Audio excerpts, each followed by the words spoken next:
Investors often fixate on short-term price swings and capital gains, but this slide reminds us that cash flow matters. Over the last 50 years, roughly 60% of S&P 500 return came from capital appreciation, and about 40% from reinvested dividends.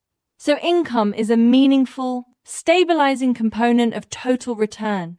Ignoring yield can lead to structurally lower long-term outcomes, while steady dividends act as a reliable part of wealth creation. This chart illustrates the snowball effect of reinvesting dividends versus non-dividend growth. Starting with the same $10,000 investment, reinvested dividends create a stair-step accumulation that buys more shares on dips and compounds faster over 2 decades. The key point is simple. Yield plus time generates exponential growth, reducing the need to time the market and letting compounding do the heavy lifting.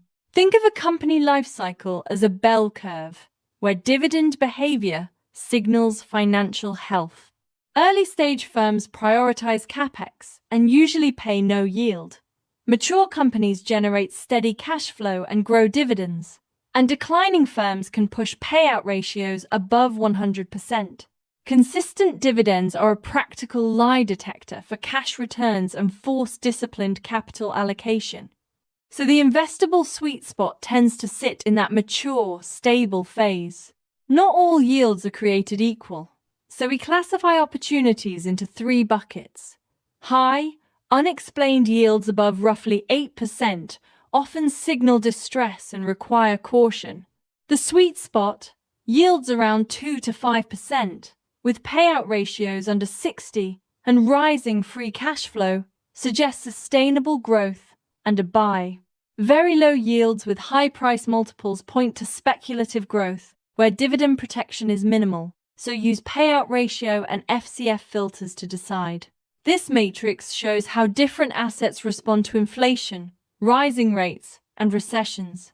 Dividend growers tend to fare well across these environments, historically outpacing CPI and offering a price floor during downturns.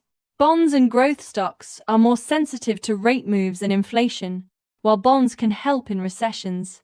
The takeaway is that high-quality dividend payers offer both inflation protection and downside resilience when economic conditions deteriorate. A practical implementation blends 3 layers into a yield-focused portfolio. The core holds dividend growers for compounding and inflation protection. An income layer allocates to higher yield sources like REITs or BDCs for current cash flow, and a satellite sleeve preserves cash for tactical opportunities.